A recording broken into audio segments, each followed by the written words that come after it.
یہ صدائے حریت جموں کشمیر ہے۔ کشمیر اپ ڈیٹ کے ساتھ ابن سلام۔ بھارتی غاصبین نے بلبل حریت سرجان برکاتی کو ایک بار پھر گرفتار کر لیا۔ 2016 کے انتفادہ کے دوران اپنے پرجوش اور منفرد انداز میں نعرے بلند کر کے چاچا آزادی کا لقب پانے والے سرجان برکاتی کو اکتوبر 2016 میں گرفتار کرنے کے بعد اکتوبر 2020 میں رہا کیا گیا تھا۔ بھارتی پولیس نے انہیں آج صبح سویرے ربن شوپیاں میں ان کے گھر پر چھاپے کے دوران دوبارہ گرفتار کر لیا۔ ان کی اہلیہ نے بتایا ہے کہ ان کے شوہر نے اپنے گاؤں میں گزشتہ روز نماز جمعہ کے اجتماع سے خطاب کیا تھا۔ دریاس میں بھارتی غاصبین نے سری نگر اور دیگر علاقوں سے بھی 3 درجن سے زائد نوجوان گرفتار کر لیے۔ پلوامہ سے بھی ایک معلم سمیت متعدد نوجوان گرفتار کر لیے گئے۔ سری نگر کے ایک نوجوان مصور پر محض اس بنا پر کالا قانون پبلک سیفٹی ایکٹ عائد کیا گیا کہ اس نے فلسطین کی ایک مظلوم عورت کی تصویر بنائی تھی۔ قابضین نے ضلع کولگام میں جماعت اسلامی کے 3 کارکنوں پر بھی غیر قانونی سرگرمیوں کی روک تھام سے متعلق کالا قانون لاگو کر دیا۔ بھارت میں کورونا کی تباہی کے ساتھ ساتھ وزیراعظم نریندر مودی کے خلاف بھی لوگوں کا اشتعال بڑھتا چلا جا رہا ہے۔ فسطائی حکومت کی طرف سے تنقیدی مواد کو سینسر کرنے کے باوجود بھارتی عوام انہیں کورونا قہر کا ذمہ دار ٹھہرا رہے ہیں۔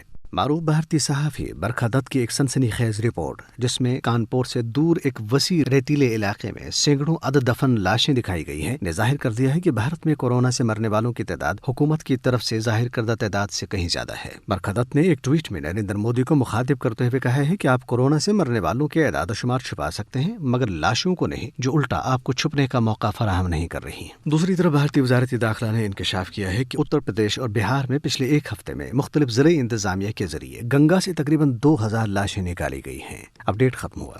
بھارت میں تباکن کورونا کے دوران وزیر اعظم نریندر مودی کے خلاف ہر گزرتے دن کے ساتھ غم و غصہ بڑھتا جا رہا ہے اور بھارتی یہ کہہ رہے ہیں کہ بی جے پی حکومت نے انہیں کہیں کا نہیں چھوڑا۔ کشمیر میڈیا سروس کی جاری کردہ ایک تجزیاتی رپورٹ میں کہا گیا ہے کہ نریندر مودی کو اپنے غیر ذمہ دارانہ اور غیر انسانی طرز عمل کے لیے کورونا قہر کا ذمہ دار ٹھہرایا جا رہا ہے۔ بھارتی عوام کو ہسپتالوں میں بیڈز، آکسیجن، وینٹیلیٹرز، ادویات اور ویکسین کی شدید قلت کا سامنا ہے اور ان کا کہنا ہے کہ حکومت نے انہیں بے یار و مددگار چھوڑ دیا ہے۔ دلچسپ بات یہ ہے کہ ایک ایسے وقت میں جب پورے بھارت میں لوگ کورونا کے باعث مر رہے ہیں، مودی دارالحکومت دہلی میں وزیر اعظم ہاؤس کی ایک نئی عمارت کی تعمیر میں مصروف ہیں۔ لوگ فیس بک، ٹویٹر اور سماجی رابطوں کی دیگر سائٹوں پر وزیر اعظم مودی کے خلاف اپنے غیظ و غضب اور ان کے مستعفی ہونے کا مطالبہ کر رہے ہیں۔ مودی حکومت کو اپنے ستم رسید عوام کی یہ جائز تنقید ہضم نہیں ہو رہی ہے اور اس نے ٹویٹر کو اپنے بارے میں تمام تنقیدی پوسٹیں ہٹانے کا حکم دیا ہے۔ ادھر معروف بھارتی مصنفہ اروندھتی رائے نے ملک کی موجودہ صورتحال کو انسانیت کے خلاف ایک سنگین جرم قرار دیا ہے۔